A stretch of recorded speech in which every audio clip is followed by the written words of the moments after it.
While waiting to welcome our brand new female CEO, my coworker started whispering some pretty trashy jokes. Word is, she has an absolutely flawless body, and I wonder if she is just as soft in person. Before I can even say a word, the elevator doors slide open, and oh boy, you will not believe who walks out next. How is it her? Why is my life always like this? Our brand new high and mighty CEO is actually the exact ex-girlfriend I dumped 4 years ago. She walks straight inside, silent. The three of us exchange nervous glances and slowly follow behind. Achen is tall, slender, and looks incredibly elegant. But only I know this woman has a dark secret. She announces that starting today, she is taking over as the executive CEO of Su Anan Group. We will be working together now. I only have one rule for you all. Never make decisions on your own. Understood, President Su. First, we will introduce ourselves. Hello, ma'am. My name is Achen. My job is to handle your daily schedules and coordinate your business trips. Hello, President Su. My name is Fang Jiang. Half an hour later, we step out of her office. I am still completely out of it. Yunhao has to call my name several times to pull me back. Achen, he says, I have been calling you forever. What are you thinking about? Achen, seriously, what is wrong with you? Nothing. What were you guys talking about? We were just saying how drop-dead gorgeous she is. With curves like that, it is a crime she is not a model. Her face is absolutely flawless from every angle. I bet she is surprisingly clingy in private. Oh, she is totally psycho-level clingy. Achen, what was that? I did not hear you. It is nothing, I lie. Meanwhile, back in her office, Anan answers a phone call. Anan, you are finally back home. Yes. Am I not allowed back? Of course you are. It is just. Why did you go to Su Anan Group? Do you know Achen is there too? Please, do not even mention him. I do not know that name. You are so stubborn. Oh, really? Then why do you have a violet and a little sheep tattooed on your back? How do you explain that? Do I really need to explain my life to you? Whatever, I am hanging up. Back to work. She has a violet because it is Achen's favorite, and a sheep because he is an Aries. At my desk, I just stare into space. Anan, it has been 4 years. 4 long years. She must be dating someone by now, right? Actually, she is probably married. Achen, what is going on with you? Hey Yunhao. Did something happen? No, nothing. I just stayed up late last night and feel a bit off. What did you need? Well, the Human Resources Director just sent a blast. They cannot find a permanent assistant right now, so they are choosing one of us to fill in temporarily. It comes with a massive raise. Which one of us wants it? Count me out. You guys should take it. I do not really need the cash, and Fang Jiang desperately does. He and his girlfriend are trying to buy a house for their upcoming wedding. But Achen, the old boss thought you were by far the most capable. You were already basically doing the job. Plus, President Su seems a little terrifying. I am honestly too scared. Wait, here is the kicker. She is standing right there on the stairs, listening. Terrifying. Achen is actually scared of me? Sure, she seems a bit cold, but she cannot be that mean, right? Besides, she is incredibly beautiful. I bet her boyfriend cannot even control himself around a flawless face like that. Whoa, Achen, why are you choking? Are you okay? Boyfriend, more like husband. Remember, she had a fiancé 4 years ago. There is absolutely no way she is single, and I actually saw her smile at him. Suddenly, Fang Jiang runs over and slaps a hand over his mouth. Achen, check this out. Look at this human resources update. President Su went to the same university as you, but she was in finance. She was basically the campus queen back then. Didn't you know her? Come on, she's a stunner, and I have a completely average face. There is no way we ever cross paths. I never met her. You literally charm everyone with that handsome face, and you still claim you could never meet her? Achen, who on earth told you your face is plain? It is only the middle of the month, and we have already helped you eat so many confession lunches. You are a chick magnet. Exactly. So you guys get free meals. Well, thank you very much. No problem. A second later, we all suddenly freeze and stand up, staring at the beautiful woman leaning against the stairwell. A wave of pure guilt washes over me. Why is she here? How long has she been listening? Oh, hello, President Su. What brings you down here in person? If you need something, you can just call us. No need to walk. I wanted to check on the assistant team myself. After Anan looks around, her cold gaze softens, just a tiny bit.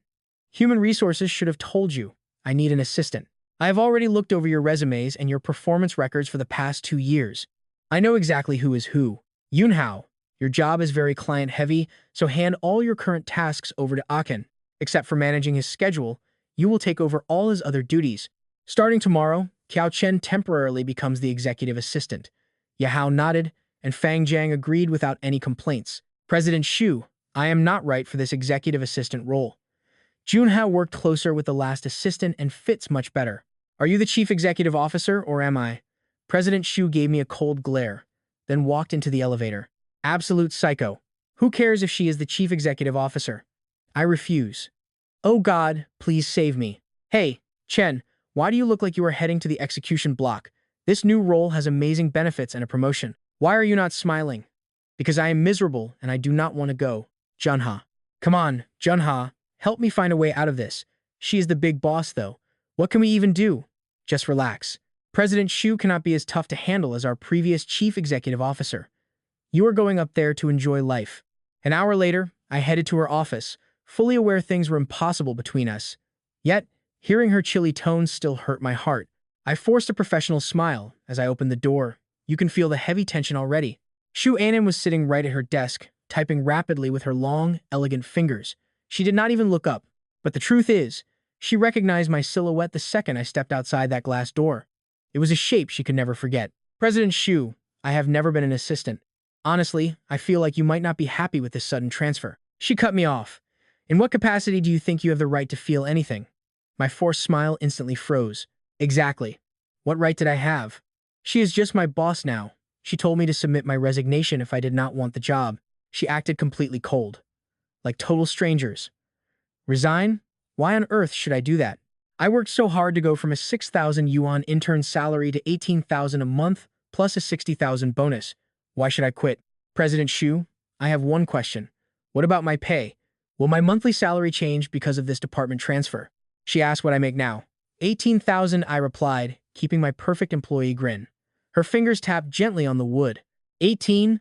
That is a bit high, she murmured. My professional smile almost shattered completely. President Xu, what are you trying to say?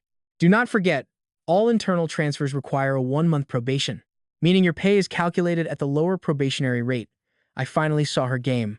By taking this assistant role, my pay would plummet. My pay would drop? Unbelievable. I just laughed in her face. Excuse me, President Xu. What exactly is the starting probation pay for an assistant? President Xu pressed her intercom. What is the probation wage for the executive assistant? 12,000. Understood. She hung up, her voice freezing the entire room. You heard her. Any more questions? I ripped off my corporate badge. No questions at all. I quit.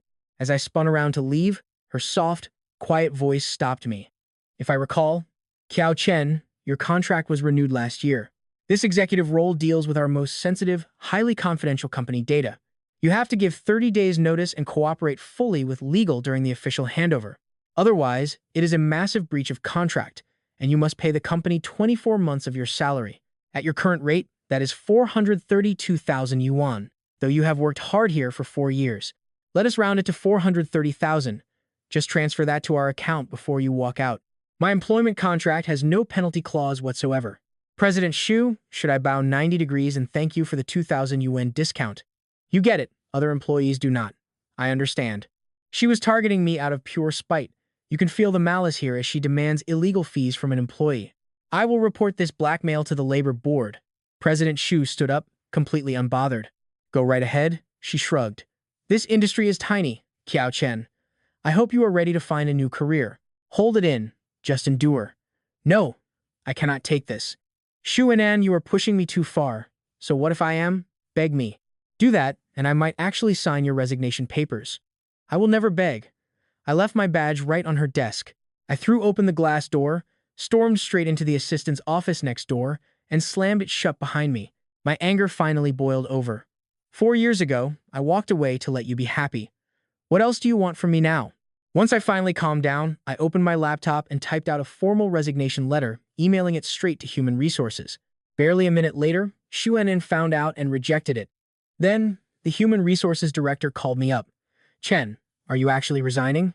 Are you unhappy with the new salary? Come on, Chen, you have been with this company for 4 years. Your work is outstanding. I know 26,000 is a low salary, but those quarterly and yearly bonuses are massive. Wait, what? I was completely lost. Director Chen, what do you mean? Didn't you check your email? President Xu gave everyone in our office a raise. The executive assistant position got an $8,000 bump. I quickly clicked the unread email from 5 minutes ago. Sure enough, my massive raise starts this very month. So she didn't cut my pay. President Xu did this? This was her idea? No way. I stood frozen. 2 hours ago, when she transferred you to executive assistant, she brought up the raise right then. I emailed everyone right after talking to finance. Honestly, even after hanging up, I felt like I was dreaming. Wait, 2 hours ago? That means she planned this before even stepping into my office. Then why did she go out of her way to torment me? In this job, we slave on her schedule. We only leave when the boss leaves. Suddenly, our pinned group chat pinged. Oh my gosh. President Xu is a literal goddess. No more endless overtime. Compared to her, our old boss was barely human. Hey Chen, why are you so quiet? Is the new gig that busy? I stared down at my chat list. A new work group had popped up, just the 3 assistants and President Xu. She had posted minutes ago. Her text was simple.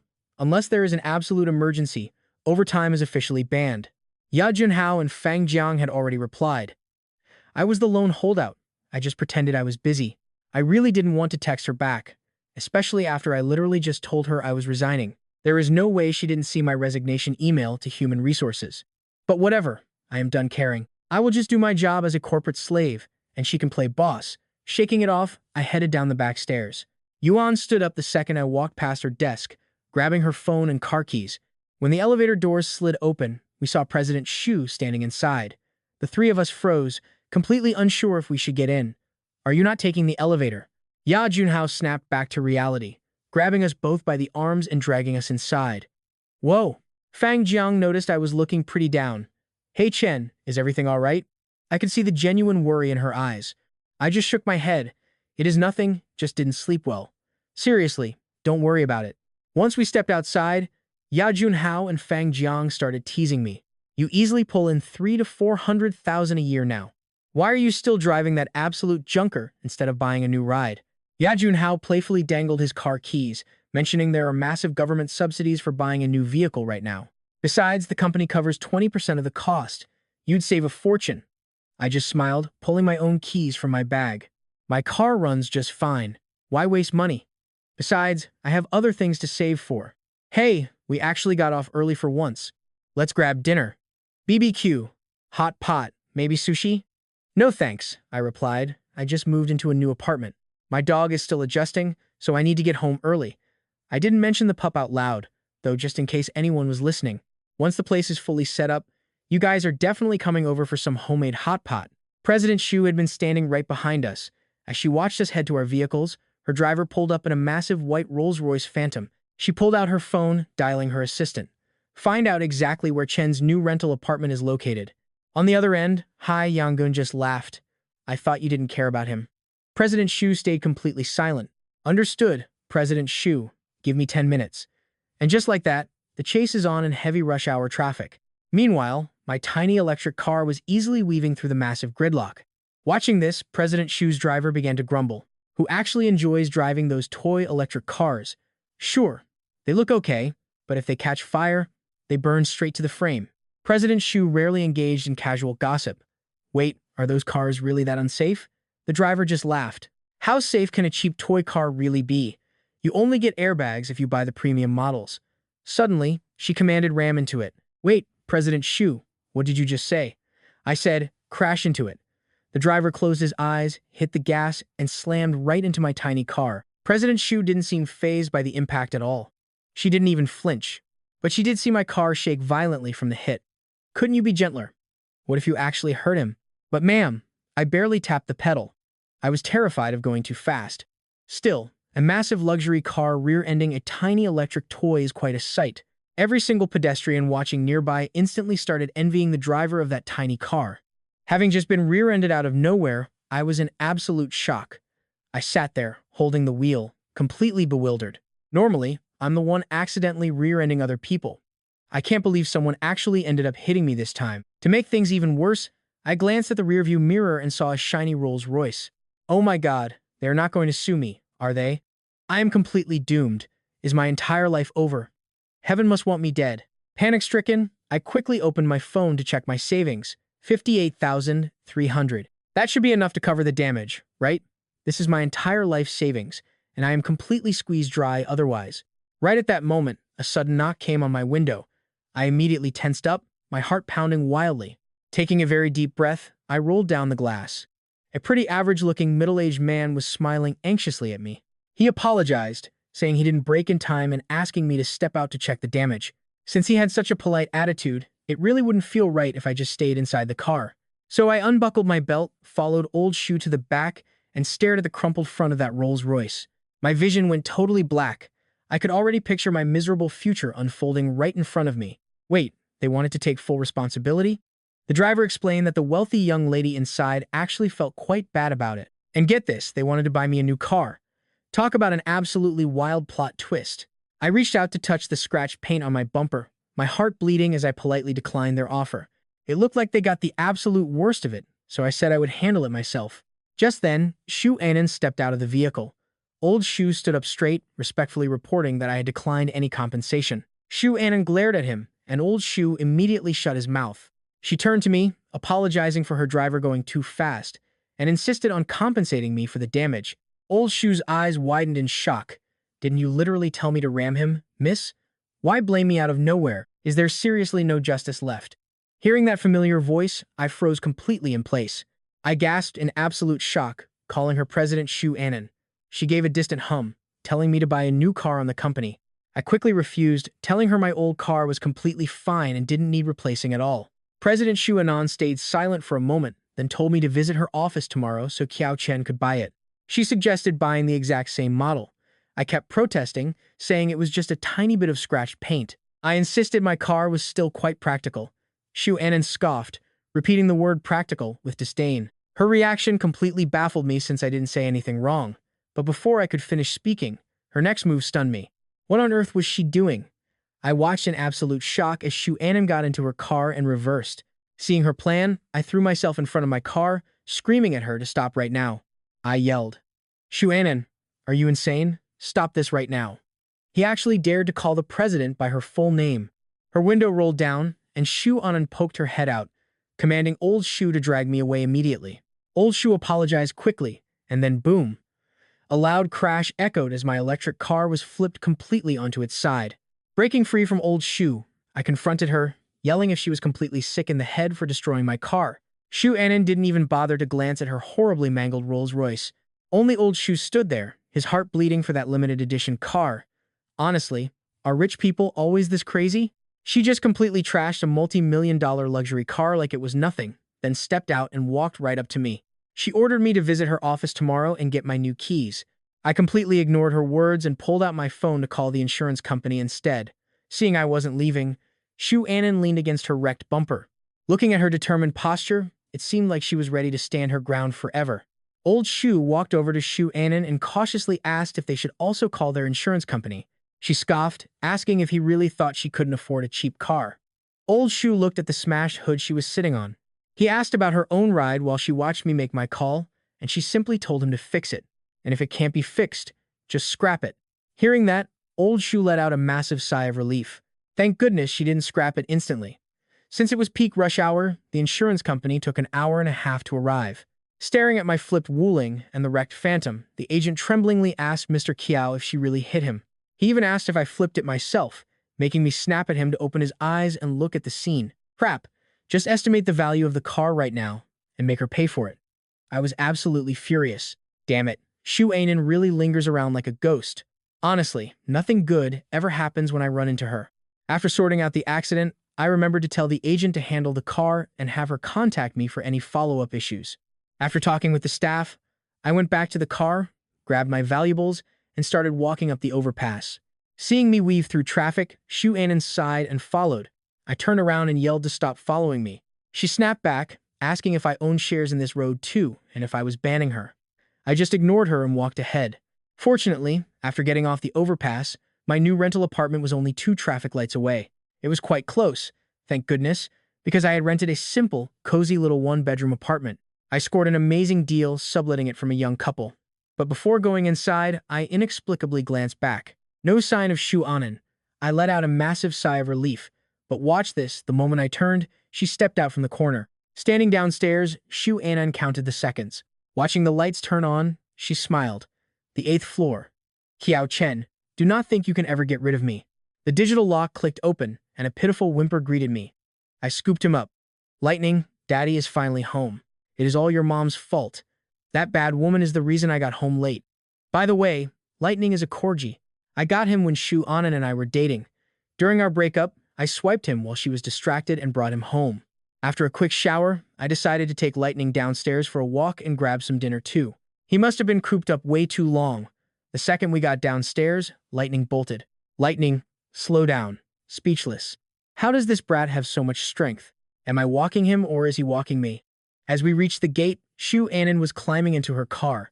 Catching a very familiar figure in her rearview mirror, she ordered the driver to stop. The car pulled over. Seeing me get hilariously dragged along by my dog, Su Anan laughed in absolute disbelief. So, Kiao Chen did not just steal her heart, he stole her dog too. On the day they broke up, she had been dead drunk at a bar. When she got home, the apartment door was unlocked and the dog was gone. At the time, she assumed the dog had just run off. She had offered a massive reward to find him, never expecting her ex was the dog thief. Meanwhile, I was begging my little ancestor to please stop running. Okay, I am going to die of exhaustion. Feeling quite hungry, I decided to cross the street to buy some hot wontons. So, I wrapped the leash tightly around my hand and carefully made my way across the street. Su Anan watched the two of us enter the shop before telling her driver to finally pull away. Lightning seemed to sense something, suddenly turning his head and barking nonstop. I followed his gaze outside, but only saw a black car driving past. I scolded him to stop barking, but right after I finished eating, a message from the insurance company popped up. They said Su Anan wanted to settle the damages privately, and they even forwarded her phone number to me. Plus, the insurance company officially paid me 55,000 yuan in total vehicle compensation. Placing Lightning in his bed next to mine, I squatted down to mutter his name. I saw her again. Lightning. She hasn't changed a bit still, just as annoying. I sat on the floor, petting his head, wondering what to do. Seriously, why did she have to show up again when I tried so hard to forget her? She's probably married by now, right? Sensing my mood, the little guy gently nuzzled my hand. Lightning, do you want your real dad or a stepdad? If it is a stepdad, I'll just give you back to your mom. After he whimpered, I patted his head, tucked him in, and climbed into bed. I opened my phone and switched to my alternate social media account. There was only one person on my blacklist, the very same person currently in my company work group. She hadn't even changed her chat ID. Has she actually been waiting for me all this time? Thinking about this, I inexplicably removed her from my blacklist. Meanwhile, freshly showered, Su Anan sat on her couch in a bathrobe, holding her phone and a glass of red wine. Didn't you say you didn't love him? Why look up his address? Are you planning to steal the dog back tonight or get revenge? Come on, it was just a breakup. It is not that serious, right? Suddenly, Su Anan asked when Kiao Chen's mother had passed away and was told it was half a year after the breakup. Su Anan opened her chat app, her finger habitually tapping on her pinned contact. The last chat record was from 4 years ago, the exact day the dog vanished. Reading Kiao Chen, you don't want me anymore. She wonders why even her dog abandoned her. Yu Anan scrolls through hundreds of unsent texts, not a single one ever getting through. She taps the screen a few times, and to her utter shock, a message actually goes through. Yu Anan instantly drops her wine glass, desperately trying to unsend the text, but she is already too late to stop it. Left with no choice, she pulls up their company work group to add Kiao Chen directly. She waits, but there is only radio silence. Well, fine then. Kiao Chen, you really have some nerve ignoring me. Early the next morning, long before his alarm sounds, a wet dog tongue wakes Kiao Chen up. Great, he is officially late. Giving Lightning a quick hug, he grabs his phone and spots a brand new unread notification. But as he tries to open it, the phone slips right out of his hand. It drops straight on the poor pup's head, making Lightning yelp in pain. He quickly apologizes with a warm hug and a kiss before picking up his phone again. The contact he just unblocked had sent a brief, chilling text. You stole my dog. You can totally feel his panic as he pinches the dog's snout, demanding to know if Lightning secretly snitched. Speak up, buddy, has your dad not treated you well? With his nose squished, Lightning just stares back with pure innocence. He is clearly the victim here. Kiao Chen decides not to reply. He wants to block her again, but that would only make him look completely guilty in her eyes. Shrugging it off, he logs back into his main account, only to find a brand new pending friend request waiting for him. His gut says to hit decline immediately. But wait, she is literally his direct boss now. Ignoring her might be a terrible career move. Forget that. Kiao Chen decides to just pretend he never saw it, since no normal boss texts at midnight anyway. Besides, He has much bigger problems. A wealthy capitalist literally flipped his electric car over yesterday afternoon. So now he is forced to hail a cab, which takes over 10 painful minutes in the rush hour chaos. He practically sprints into the company lobby, cutting it incredibly close to being late. As the elevator doors are about to close, we quickly realize he really should have checked his calendar today. Su Anan is standing right inside with the finance director, leaving him absolutely frozen in place. But swallowing his pride, he steps inside anyway, because his perfect attendance bonus is way too valuable to lose. He politely greets them, saying hello to President Shu and Director Jiang. Chao Chen, it is pretty rare to see you cutting it this close. Terrified by that morning text, Xiao Chen does not even dare to look at her face. Does she actually know he has her dog, or was it just a random mistake? He lies that he took a cab because he is late. The director immediately asks what happened to his electric car. He explains someone flipped his ride. The director scoffs at their awful driving, leaving Xiao Chen forced to laugh it off in silence. And honestly, we both know the terrible driver is standing right next to him in this elevator. And honestly, her driving really is atrocious. Thankfully, the elevator finally stops at the 16th floor. The director waves and steps out, leaving only Chao Chen and Su Anan. The silence instantly becomes suffocating. He keeps his eyes glued to the rising numbers, counting every single floor up to the 30th. The second the doors slide open, he bolts out, practically flying toward the emergency stairs. The two receptionists do not even get a chance to say good morning before he breezes right past them.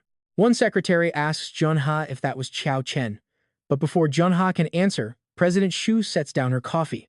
Another co-worker, Fang Jiang, tries to greet her, but President Su Anan has already stepped into her private elevator. Fang Jiang continues to wonder out loud. Did Chao Chen run away just because he shared an elevator with the boss? He is usually the absolute first one to arrive. He slips into his office just in time, leaving the glass door swaying slightly behind him as Su Anan watches. Her lips curl into a tiny smirk. What a coward. She silently mocks him, wondering how he got even more timid after all this time. Running away just from sharing an elevator with her? Is she really that terrifying? Meanwhile, Xiao Chen nervously grabs his laptop and stands outside her office door, completely hesitating on whether he should even knock. Suddenly, the door swings wide open, and his raised fist almost collides directly with Su Anan's face. She looks at him with a smirk, asking if her dear assistant holds some sort of secret grudge against her. He ignores her teasing entirely, simply holding his hand out. Su Anan chuckles at his stubborn silence. She asks if he wants cash or a new ride, promising the keys later. He just rolls his eyes and walks away. She stared at my retreating back and thought that I, Xiao Chen, was a totally unqualified ex. A good ex should stay out of sight, but you keep showing up over and over. What is that about? Are you trying to test me in the conference room? She asks. I ended up hosting the entire meeting, even though I really hated to admit it. When Su Anan got serious, she was truly captivating. By the time I finally snapped back to reality, everyone in the room was already heading out the door. Yi Junha and Fang Jiang packed up their laptops, shooting me a quick look that said good luck. Just as I shut my laptop to stand up, a hand patted my shoulder. During that entire 2-hour meeting, she spent an hour and a half just staring straight at me. Is she plotting something? Guilty. I quickly look away and tell her to stop making things up. How do you know I was looking? Does President Shu have feelings for me too? I tease. Su Anan just laughs it off. Then she changes the subject, asking if I got her message last night. I lie and say no, making her chuckle. You answered too fast, she notes. Are you feeling guilty, Xiao Chen? How are we going to settle you stealing my dog? With my cover blown, I clear my throat. President Shu, you need actual proof when you speak. We are not even close. Your dog went missing, so on what grounds are you accusing me of stealing it? Since I deny it to the death, the smile on Su Anan's face only grows wider as she slowly steps closer. For every step she takes, I take one back, until she finally pins me against the conference table. I have absolutely nowhere left to run. I demand to know what she wants. She playfully replies that she lost a dog, but never said I stole it. Did she? And not close? She asks. Then what is my favorite thing?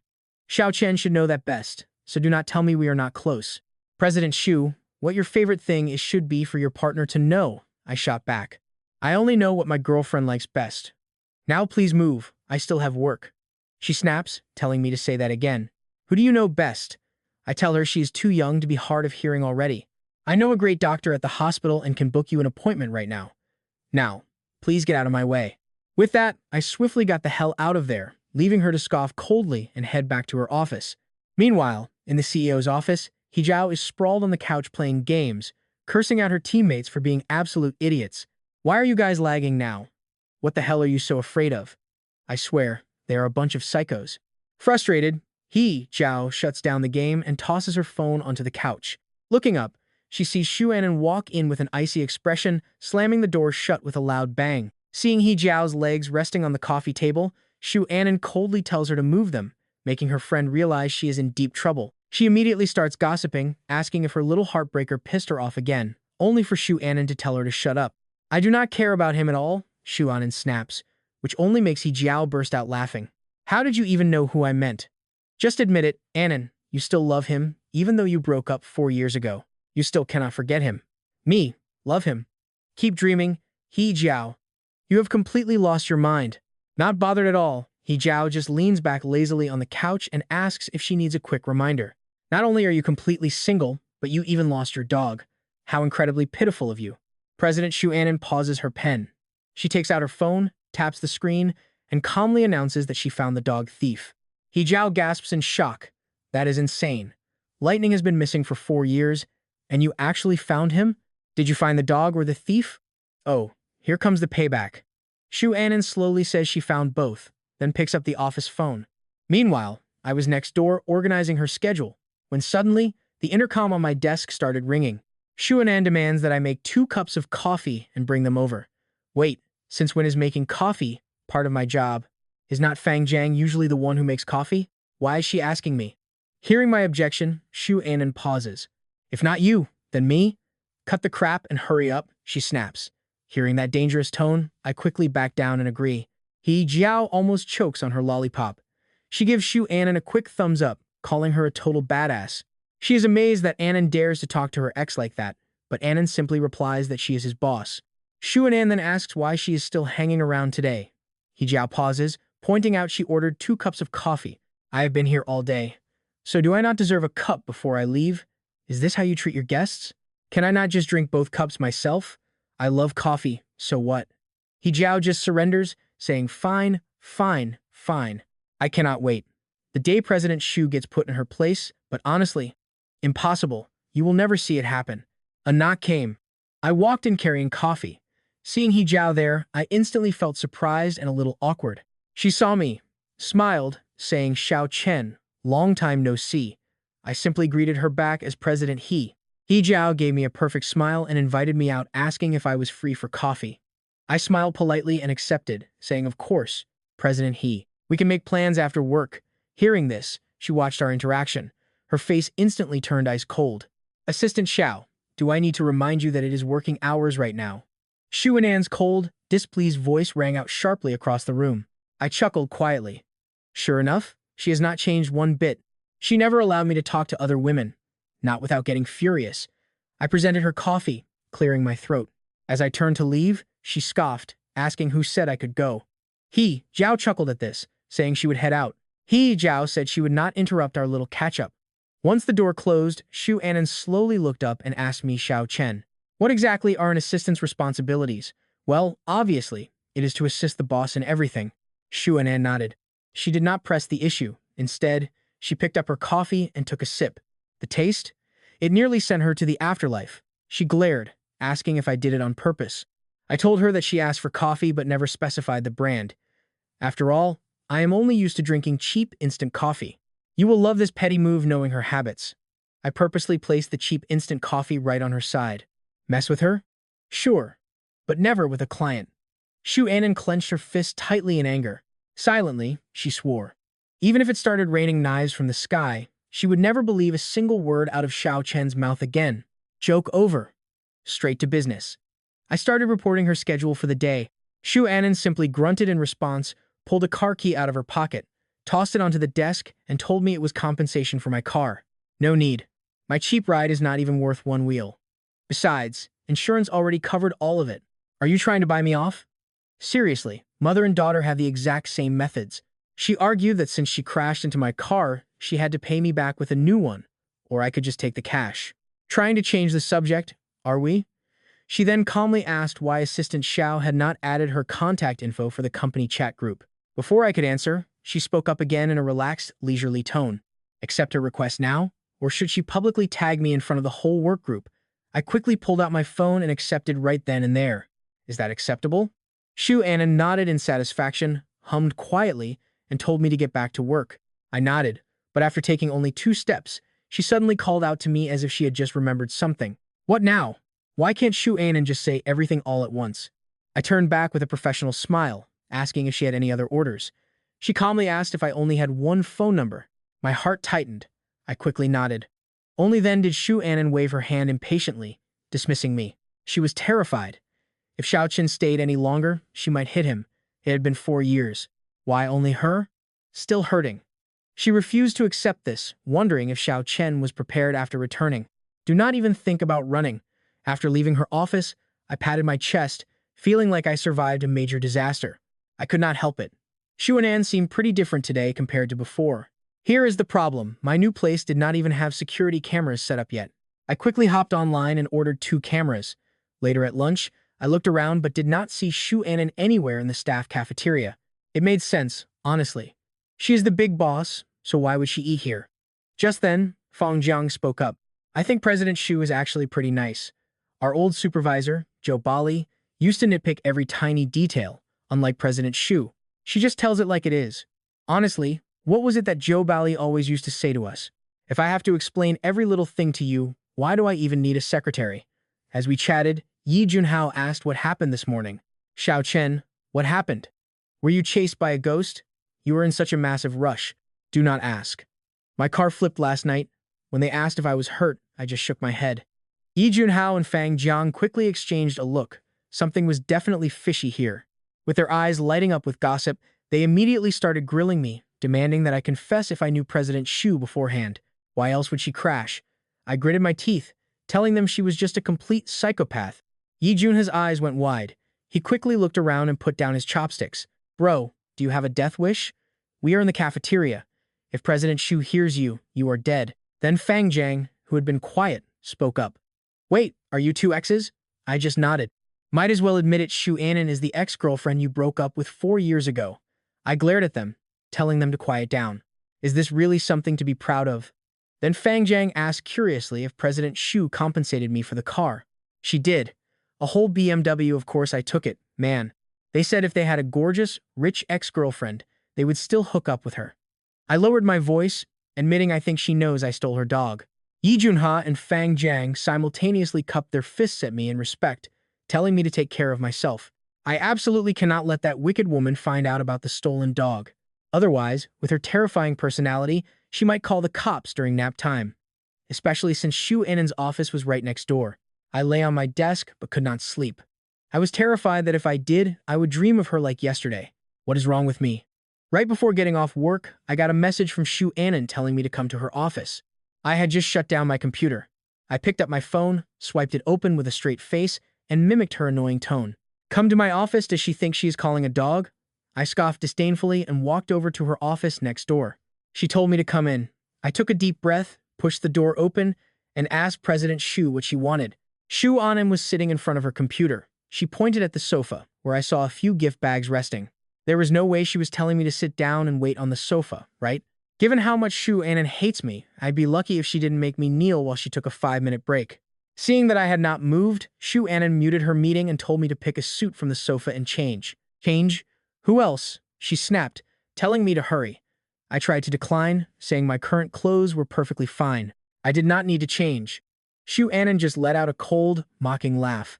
She asked if I planned to wear that cheap suit to meet a major client. Cheap? Su Anan was really going too far. This was literally my most expensive business suit. Is there something seriously wrong with her? I told her she had bad taste, because this formal wear was the most appropriate attire for meeting clients. Seeing that I was still being stubborn, she chuckled, looked up, and said playfully that her meeting ended in 5 minutes. I could stand there and hesitate all I wanted, but if I did not choose in 5 minutes, she would gladly help me try them on one by one. I took 2 steps back, muttering that she was a total psycho. Worried I did not know where to go, Su Anan kindly pointed out the restroom inside for me to change. I tried to refuse, but the moment Su Anan stood up, I snatched the bags and dashed into the private lounge. Once inside, I instinctively locked the door behind me. After calming down, I looked around the room, which was literally the size of my entire apartment. It was still Su Anan's signature showroom style. It has not changed at all after all these years. I searched the bags and chose the most ordinary dark blue suit. Just as I was about to button up, the door suddenly swung open. My hands were shaking as I frantically fumbled with the buttons, leaving my collarbone exposed while I cursed under my breath. I snapped, asking what the rush was, but Su Anan just demanded that I open the door so she could change. I yelled back in sheer frustration that I was changing, but she told me she could not wait. We were out of time. Now watch what happens next. I opened the door, and Su Anan stared at me completely expressionless. But inside, she was wondering if the size was wrong, or why I was clutching my clothes like that. I stammered that I would head out first, but she told me to stop right there, making me freeze. Then Su Anan stepped closer. I was stunned, telling her that even if she was the boss, she could not just do this, but her fingers already touched my buttons. Su Anan just stared at me like I was a total idiot. She rolled her eyes, unbuttoned the shirt near my collarbone, and then carefully rebuttoned them properly. There, all done. My eyes were totally dazed. She was really just fixing my buttons. Su Anan saw my reaction and let out a soft, teasing chuckle. Are you leaving, or do you plan to stay and watch your boss change? I finally snapped out of it, grabbed my old clothes, and fled the room while Su Anan grabbed a blue evening gown to change. Remembering how she used to adjust Achen's tie, she sighs. He was handsome back then, but he looks even better now. Su Anan smiles bitterly. Stop dreaming. She tells herself she is the one he threw away. Looking down to smooth her skirt, a sudden metallic glint on the floor catches her eye. It is a ring. It looks like Achen's. Without thinking twice, Su Anan slips it into her bag. Meanwhile, in the office, I realize my pinky finger feels completely bare. Oh no, where is my ring? I swear I had it on this morning. Crap, where did it drop? When Su Anan walks in, she finds me frantically searching around the floor. She pursed her red lips asking what I was doing, so I explained that I lost my ring and needed to find it. When I ask if I can check her private lounge, she coldly tells me to go ahead. But inside, Su Anan is absolutely burning with frustration. Honestly, can we blame her? She is actually getting jealous over a stupid piece of metal. Out of pure habit, she helps me tidy up my desk, grabs my keys, and leaves the room. Only outside does she realize what she just did. Pathetic.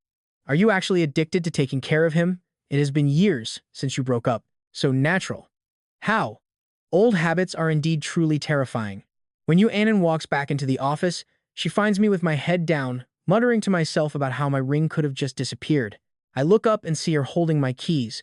I ask when she got back and quickly reach out to take them. I ask if she saw my platinum ring when I was changing earlier.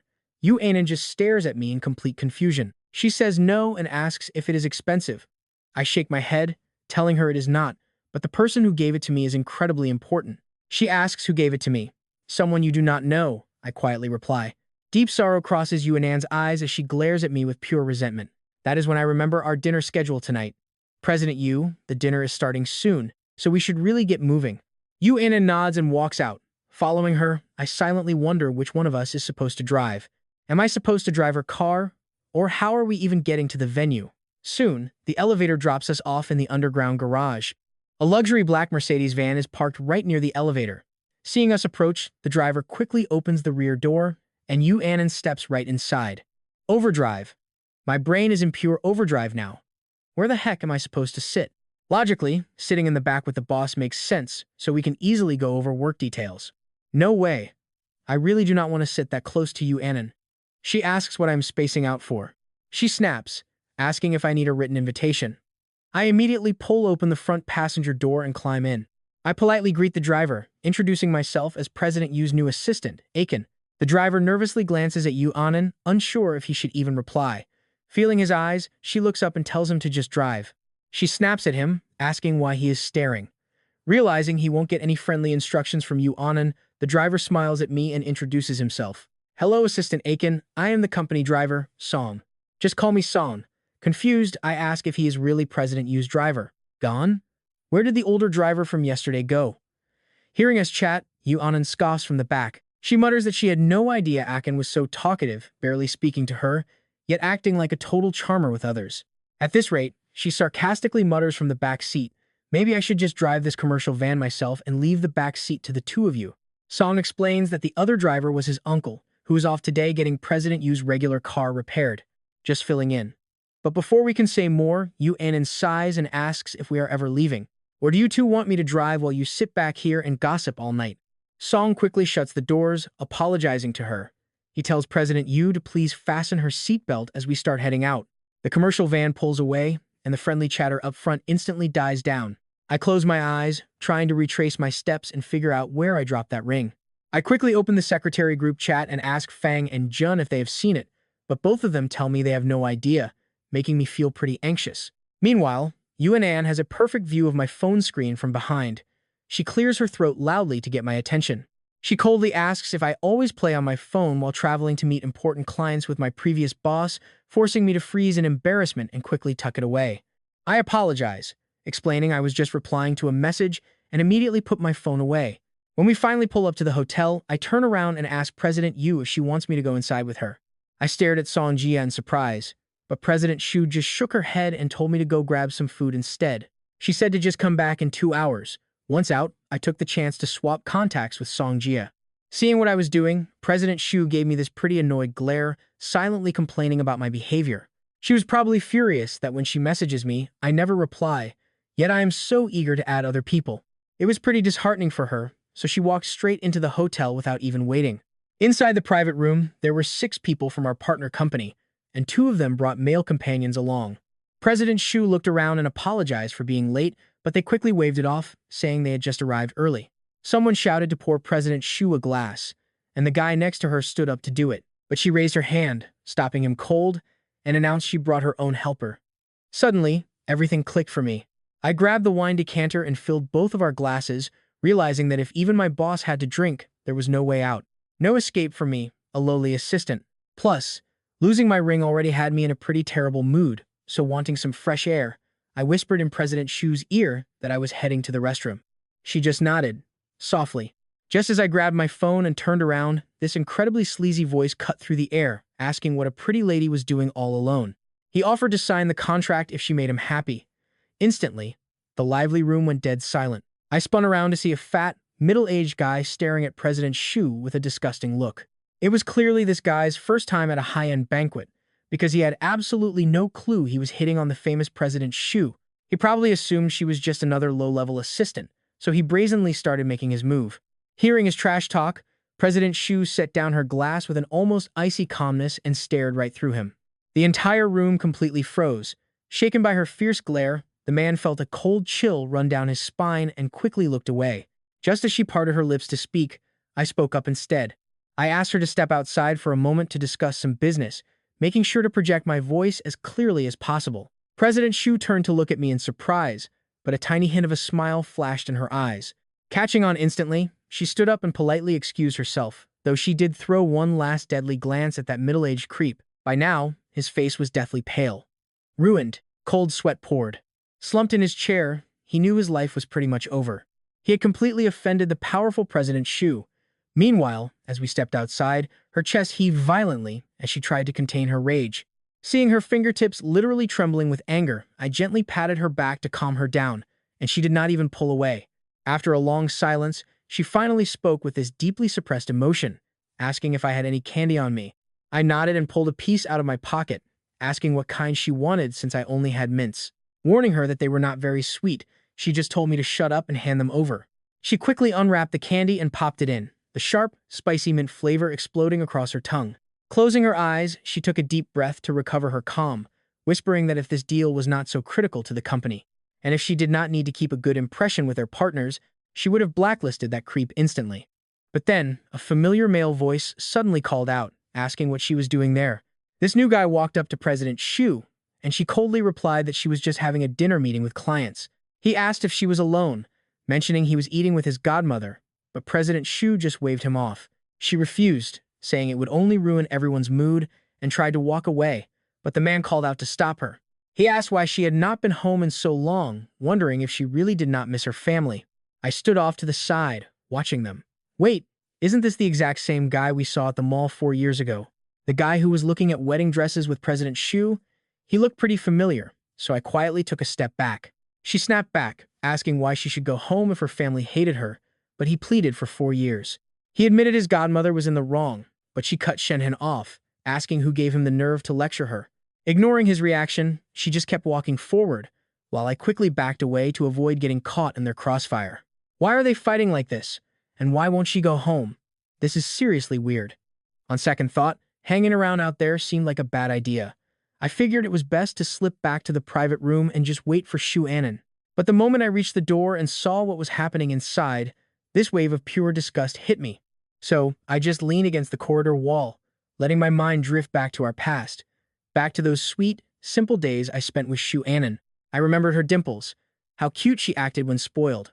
Then, the day we broke up, her teary, bloodshot eyes haunted me as she begged me not to leave. Now, she is just my cold, distant boss. Every version of her was burned into my brain. I just could not forget her. Suddenly, what are you standing out here for? I told her it was a pretty bad time to go inside. Su Anan glanced through the glass, then told me to wait while she grabbed my jacket. She ordered me to go pay the bill and meet her in the lobby. Claiming she had an urgent meeting, she snatched my jacket and walked off. Once the check was settled, I tucked myself into a quiet corner to wait. Right then, a crowd of about a dozen people emerged together. Leading the group was Su Anan's mother, and the guy chatting her up was none other than my ex's supposedly perfect fiancé, Achen. Fortunately, I was in a blind spot. But get ready, things are about to get real. Then, Su Anan walked out holding my jacket and bumped straight into them. She froze. Her mother sneered, asking if she even remembered her own mother. You return to the country but do not even visit. It has been years. Are you done throwing your childish tantrum yet? Oh, so in your eyes, I have just been throwing a tantrum all this time. She scoffed honestly. That makes perfect sense. You have always been a complete dictator, so why would you ever respect my feelings? Her mother snapped back, demanding to know how she dared speak to her. If you keep treating me like this, Mother, do you think I will ever come back home? With those words, she ignored them both and kept walking. But Mother Shu spotted the men's suit jacket in her hands and shrieked for her to stop. Which man are you fooling around with now? She screamed, and why did you ignore Ah Hang? You are getting completely out of hand. It is absolutely none of your business, Su Anan yelled back, before storming out of the hotel lobby without looking behind her. Ah Hang quickly chimed in, telling the mother not to be angry over her temper, while the mother sighed, calling it his fiancé's loss. She assured him that either way, he was the only son-in-law the family would accept. Once they cleared out, I finally stepped out of hiding. My mind was totally spinning from their conversation. Why on earth would Su Anan go this far? Was she really that miserable with the marriage her family set up? But wait, if she hated it, didn't she still end up marrying him? Her mother had clearly referred to Ah Hang as their official son-in-law. Just as I was agonizing over this puzzle, my phone began to vibrate. Seeing a highly familiar number flash across the screen, I quickly picked up. She demanded to know where I was, saying she was heading my way. Down in the parking lot, Su Anan was leaning casually against the car, holding my suit jacket in one hand.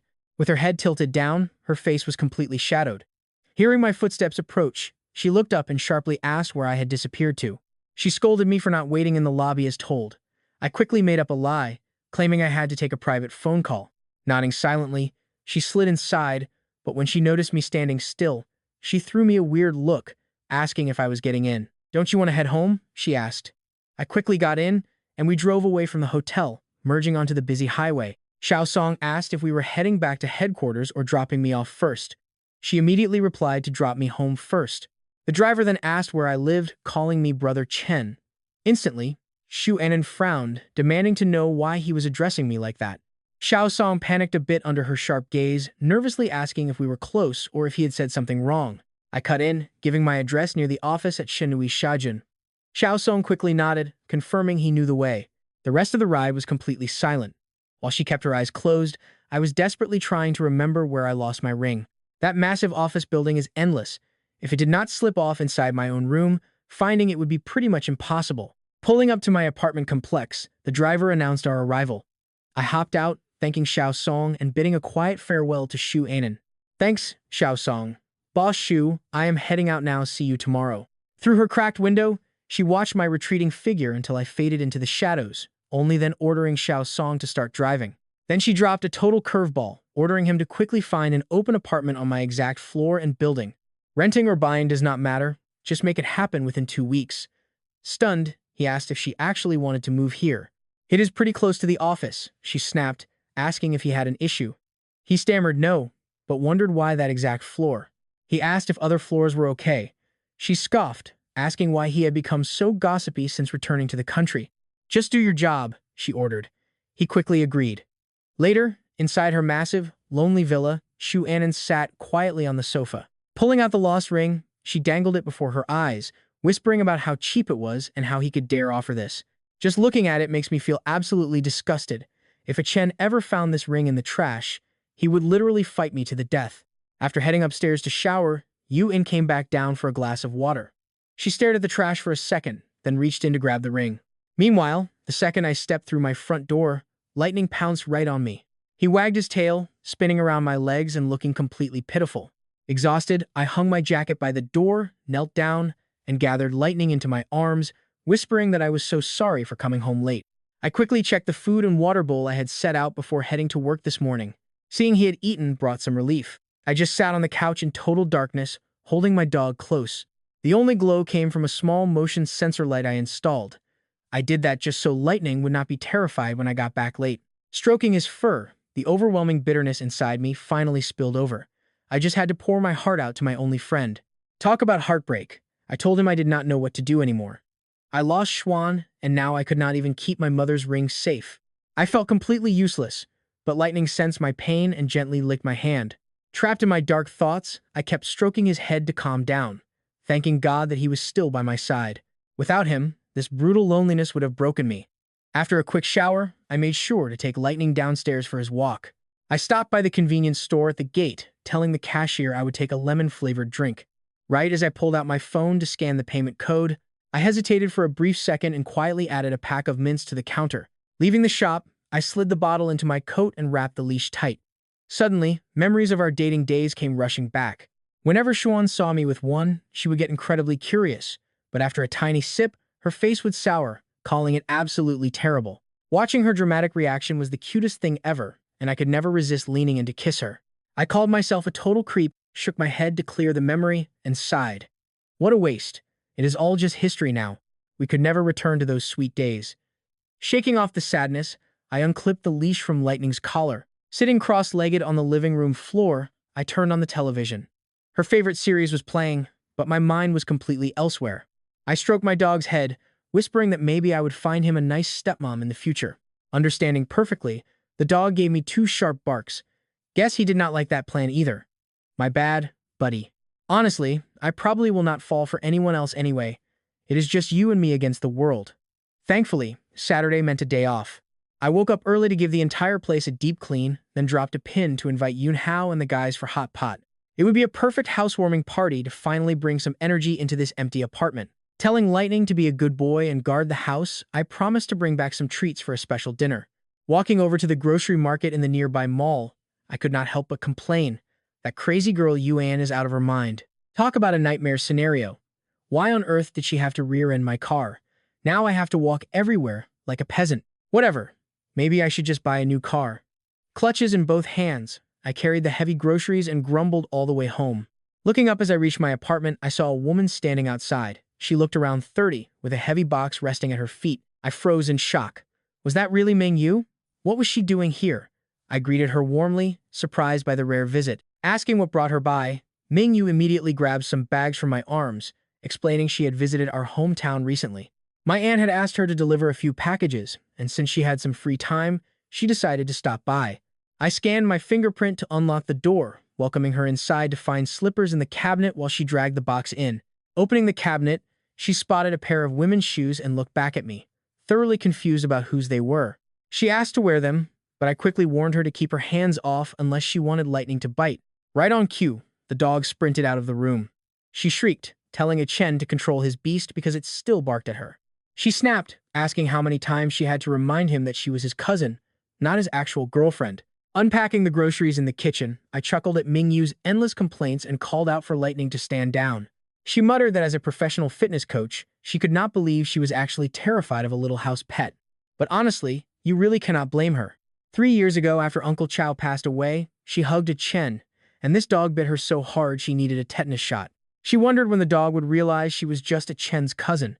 Then, she casually mentioned that Auntie wanted Achen to go on a blind date. What do you think about going in my place? You are seriously throwing me under the bus here. I must have owed you big time in a past life. My reputation is totally trashed because of you. Honestly, I barely have any friends left. Now they all think I am into guys and worry I will hit on them. A total nightmare, and you are just laughing at it. Then, the doorbell rings. Mang Yui goes to open the door and finds Junha standing there, holding two massive bags of groceries. He chuckles, surprised to see her there too. He casually kicks off his flat shoes, drops the heavy grocery bags, and heads straight over to pet the dog. Lightning brother Junha is finally in the house. "Did you miss me?" he asks, "but why are you being so polite? You really did not have to bring anything. Why buy so much food? We cannot finish all this." But he admits he is just here to mooch a meal. He says he could never show up empty-handed. I roll my eyes at him and ask where Fang Jiang is. Why is he not here yet? Junha replies that he should arrive soon. Then he turns and spots Mang Yui putting his shoes away in the cabinet. Feeling a bit awkward, he speaks up. "Hey, Sister Yue, sorry for the trouble. I really should not have made you put my shoes away." She says it is no big deal, then heads to the kitchen to wash the veggies, leaving us to chat. Yay. Junha's eyes are practically glued to Mang Yui as she walks away. Earth to Junha. If you like her, go after her. She is totally single.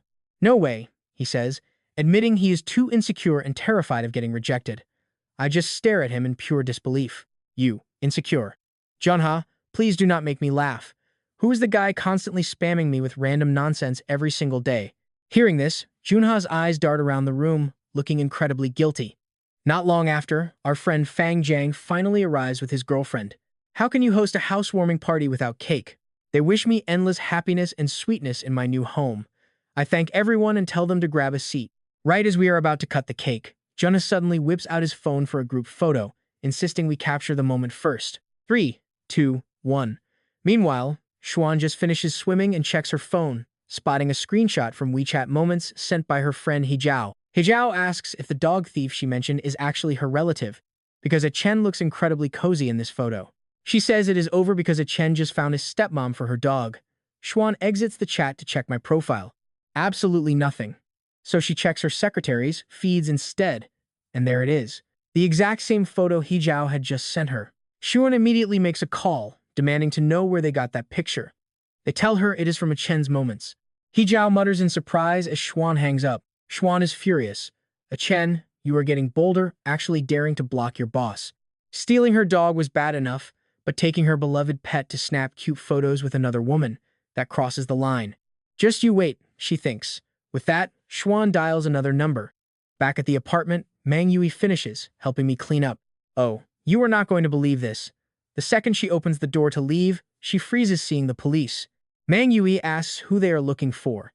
The officer asks if Cao Chen lives here, and I step forward to confirm. Asking if there is a problem, the officer flashes his badge. He says they received a 911 call about a stolen dog. He says I need to go down to the station to make a statement. Honestly, I can only laugh in disbelief. Mang Yui looks at me in utter shock, asking if I really stole a dog and how she never knew about this. She asks if this is not my own dog. Ignoring her questions, I calmly ask the officer if the caller's last name is Shu. The officer says they cannot disclose that. I just nod, fully understanding. I ask for a quick minute to get ready, and they nod. But then Mang Yui steps in to defend me. She tells them her cousin has raised this dog for years, and they cannot just accuse him of theft out of nowhere. Offering to go to the station with them to act as a witness, the officer agrees but insists we bring the dog along. Once we step out, Mang Yui immediately asks if my ex-girlfriend called the cops. Judging by how things look, definitely. She is confused, pointing out I got the dog back in college. Why would my ex suddenly report it as stolen? I explain we raised him together, but she paid for him. Mang Yui follows behind, asking if she did not know I took him when we split. Asking if she heard the police, I tell her straight up that I stole the dog. Mang Yui is completely speechless. She tries to comfort me, saying we can just give him back if she wants him. Worst case, she will buy me a new puppy. I do not say a word. Clutching the dog close, I step out of the elevator and stare blankly out the car window. Mang Yui curiously asks if I am still in touch with my ex. Honestly, how should I even put this? I tell her we are. In a way. She says you either are or you are not, there is no in between. Well, here is the kick. She is actually my direct boss now. Her jaw drops. So she literally called the cops to mess with you. I honestly wanted to know that too. What kind of crazy phase is Su Anan going through now? Our car finally pulled up right outside the police station. Right there at the entrance, I could already see her standing. She looked totally different than she did at the office. Yue whispered she's gorgeous, but why is she so vicious? Yeah, that's her. Sister Yue, you should head back. I can handle the rest of this on my own. Su Anan didn't know Yue, but Yue was incredibly protective of me. I was quite worried Su Anan would take issue with her. Having Yue leave was definitely the best option. But she refused. No way, how could I leave you alone?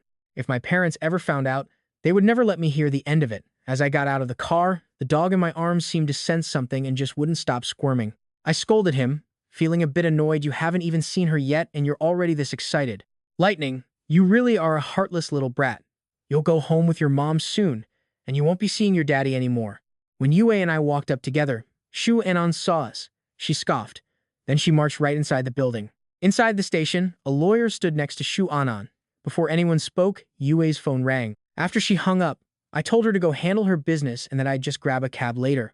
Yue absolutely did not want to leave, but she had extremely urgent business and simply couldn't keep a major client waiting. She tells me to call if anything happens, and my rushed reply looks pretty intimate to Su Anan.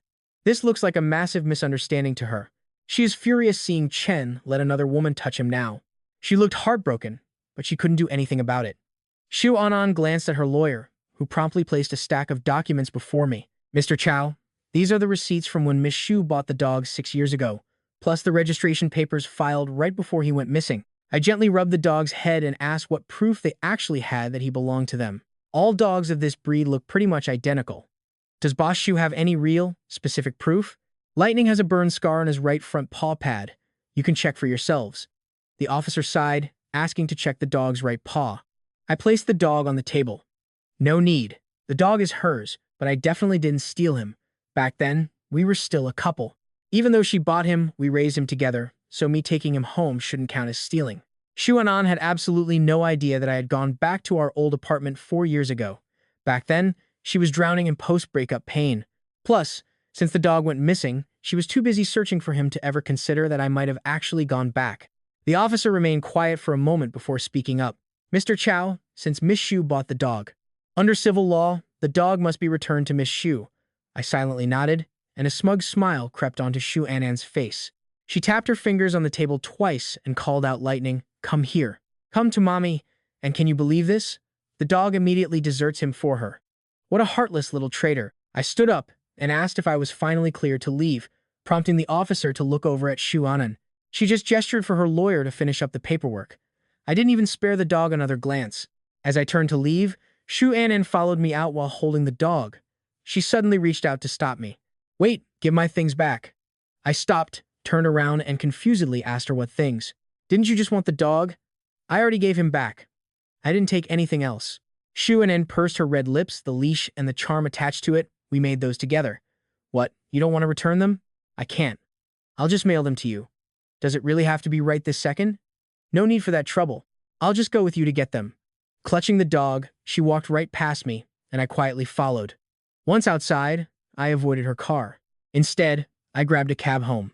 But when I arrived downstairs at my apartment complex, Su Anan was already there, standing by the flower bed. The dog spun around her feet. I walked past her. I entered the lobby, then pressed the elevator button. Seeing me head inside, Su Anan immediately followed behind.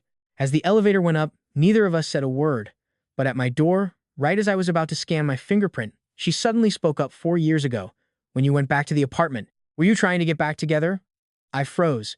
Then I muttered that she was completely overthinking it. I was just passing by. But she slowly stepped closer, closing the distance inch by inch until my back was pressed flat against the door. Looking straight into my eyes, she whispered, "You really are stubborn, Chen. You were just passing by, yet you rode the elevator all the way upstairs and then conveniently took my dog with you. When you took Lightning, did you ever think about how sad I would be? How much it would hurt? But I gave him back, didn't I?" My fake calmness made Su Anan flush with pure rage. Giving in to her impulses, she stood on her tiptoes and kissed me. When her warm lips pressed against mine, I wanted to push her away right then. But I just couldn't do it. Lost in a mess of tangled emotions, my hands wrapped around her waist. I took control, pouring all my desperate longing for Su Anan into that kiss. Did she really think she was the only one hurting? But since she showed up at my door, I wasn't holding back. Near the end, Su Anan bit me, accusing me of forcing the kiss. I laughed from pure frustration. I told her to open her eyes and remember who started this, before finally pushing Su Anan away. I cracked the door open for her. But from the hallway, Su Anan slammed the door shut in my face. She stood outside in shock, then stomped her foot in anger, yelling that Xiao Chen is a jerk and she hates him. Next to her, Lightning scratched at the door. Su Anan quietly stroked his head, and a moment later, I opened the door again. I stood there holding two heavy bags. I told her everything she wanted was in there, all his food and toys. I knew she could afford new things, but the dog was used to these, so she should wait to swap them out. I also handed back the suit she gave me, newly dry cleaned. I warned my boss that these bags were pretty heavy. She should probably call her driver to help because she definitely wouldn't be able to carry everything on her own. My voice choked up. Why was I even fighting this? She knew the dog was with me, but seeing Xiao Chen close to another woman made her sick. This was her only way to get my attention. But it was a mistake. Since she had her things, I told her to leave and never come back to my place. Just as I went to close the door, hold on. A hand blocks it. With red-rimmed eyes, Su Anan asked if I really had to draw such a sharp line between us when I started this. I told Su Anan that everything was returned, so she needed to leave immediately. But she cried out that she didn't mean it that way. She begged me to listen, offering to give Lightning back. But I just coldly told Su Anan to stay far away from my home. I simply told her I never wanted to see her again. A desperate Su Anan frantically started punching in my door passcode, trying to force her way inside. She tried multiple combinations, but every single attempt was wrong. Breaking down completely, she crouched to hug Lightning, tears streaming uncontrollably down her face. It felt like she was finally letting out all the heavy longing and pain she had bottled up inside. Once Su Anan finally calmed down, she turned around to leave. From my window, I watched her walk away with the dog and bags before heading back to the quiet living room. But down on the street, Su Anan suddenly stopped dead in her tracks. She looked right back up at my 8th floor window and just stared for a long time. Walking back to my door, I found the bag with the suit left at the entrance. I grabbed it, shut the door, and collapsed onto the couch, feeling completely drained. I reached for a lollipop from the drawer under the table and popped it right into my mouth. The sweet taste filled my mouth instantly. Meanwhile, Su Anan climbed back into her car with Lightning. Reunited with his mom after so long, the dog was practically buzzing with pure excitement. He was totally clueless that he just lost his dad. She muttered to him, asking why he was happy when his dad was heartbroken. She blamed him for the whole mess, while the poor pup probably wondered why she was taking it out on him. Su Anan pulled out her phone and texted me, apologizing and offering to just leave Lightning at my door and go. The moment she hit send, a bright red exclamation mark popped up. Su Anan froze, her frustration boiling over. Talk about a risky move, remember? This ex-girlfriend is still his actual, direct boss. Xiao Chen really had some nerve, actually daring to block his boss while she was already completely furious. Su Anan pinched Lightning's face to vent, then tapped on my pinned contact, still saved as baby, to apologize again. Her world came crashing down once more. Another red exclamation mark. Glancing through the rearview mirror, Xiao Song saw the overly excited dog and his emotional boss looking totally baffled. He recognized that pup from Brother Chen's social media moments. He asked if she stole Brother Chen's dog only to get snapped at to shut up. Xiao Song was hit with a deadly glare. She grumbled to herself that Xiao Chen was the one who dumped her without any explanation. He was the one who sneaked back to take the dog, and now he was acting all intimate with some other woman. Damn that Xiao Chen. She really hated him the absolute most. Ever since I returned Lightning at the station and blocked Su Anan on WeChat, things had changed. My house suddenly felt dead empty without that little corgi sticking to me day and night. Insomnia hit me hard for several nights in a row. Monday came, and I went to work like normal with the daily reports. I walked into the chief executive's office, completely numb. Boss Shu, here is your schedule. If there is nothing else, I will head back to my desk. She told me to unblock her right away, but I kept it strictly professional. Work matters belong in the group chat, no private contact. As I turned to leave, her voice drifted over, reminding me we raised Lightning together for 4 long years. She asked if I could really just abandon him. I kept walking, even though my heart was breaking. Sure, she bought him. But I was the one who raised him for 4 years. It brought back the pain of our forced breakup. I stood there entirely speechless. First, she forcefully drags our dog away, and now she actually dares to ask if I can let him go? Talk about knowing exactly where to twist the knife. Luckily, my buddy MANHWA was waiting for me outside after work. He offered to take me out to clear my head, but I just wanted to go home and have some hot tea. But wait, look at the street. Xuan is sitting inside her Maybach, glaring absolute daggers at the two of us. By next Friday, Xuan called me into her office again, saying she had to head to headquarters for a whole week. She handed me her current address, ordering me to go over after work every single day to walk the dog. I wanted to say no, but I missed that little guy too much. Lately, my dreams were filled with our painful breakup 4 years ago. Back then, I brutally lied and told her that I didn't love her, but her mother and Shen Hang forced my hand. They used the property my late parents left behind as leverage and threatened Xuan's future, giving me no choice but to walk away. I had to agree. Shaking off those heavy memories, I snapped back to reality and gave her a cold, distant reply. Understood, Boss Shu. Booking your flight right now. Once her flight was booked and she left, I rushed straight to her villa. The moment the butler opened the door, lightning bolted toward me, happily spinning in circles. The butler smiled, telling me the dog had been throwing tantrums every single day since returning. It was his first time seeing the pup this happy. For 5 straight days, I left work early just to play with him. Each visit lined up with dinner, and unable to turn down their warm hospitality, I ended up eating at the villa before leaving. By Friday evening, Xuan took a late flight back, and I arrived with some pastries. I was ready to finish up my dog duties, but the second I stepped inside, I found Shenhang lounging in the living room like he owned the place. He smugly invited me to sit and end these past 4 years, but I refused. I am only here on orders to feed the dog. Once my task is finished, I am leaving. I deliberately sidestepped Lightning as he happily ran up to me, wanting absolutely nothing to do with Shenhang. Once outside, I suddenly remembered Lightning was due for his vaccine tomorrow. I turned back to warn them, only to see Shenhang secretly leading him toward the lake. Lightning is terrified of water. What on earth was this guy planning to do? I quietly followed them and watched with my own eyes as Shenhang maliciously pretended to accidentally toss Lightning straight into the freezing lake. That April lake water was absolutely bone-chilling. Without thinking, I threw down my things and dove straight in to save the dog, grabbing the shivering, terrified pup. Once ashore, I let my rage take over, clenching my fist and punching him hard. 4 years ago, you forced me away from Achen, and now you hurt a dog? He tried to swing at me, but I pinned his wrist. There was simply no time to argue. Lightning was in severe shock, so I rushed him to the clinic. Once he was safe, I walked home alone, shivering with a growing fever. I tore my apartment completely apart but could not find any medicine, so I ordered some online. Soon, the doorbell rang.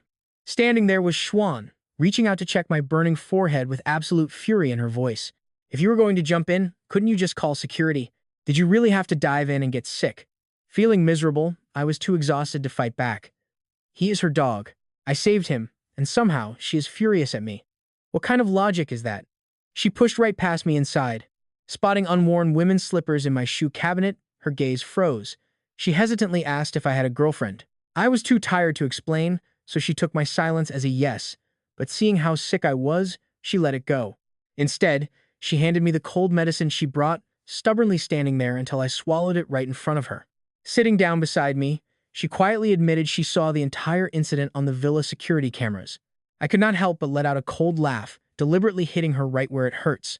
I ask if Su Anan is here to fight for her fiancé. She claims that arrangement was entirely her mother's doing. She never agreed to marry Shenhang. In fact, she looked into everything and knows exactly why I was forced to leave her back then. Right after saying that, she suddenly leans in and bites me.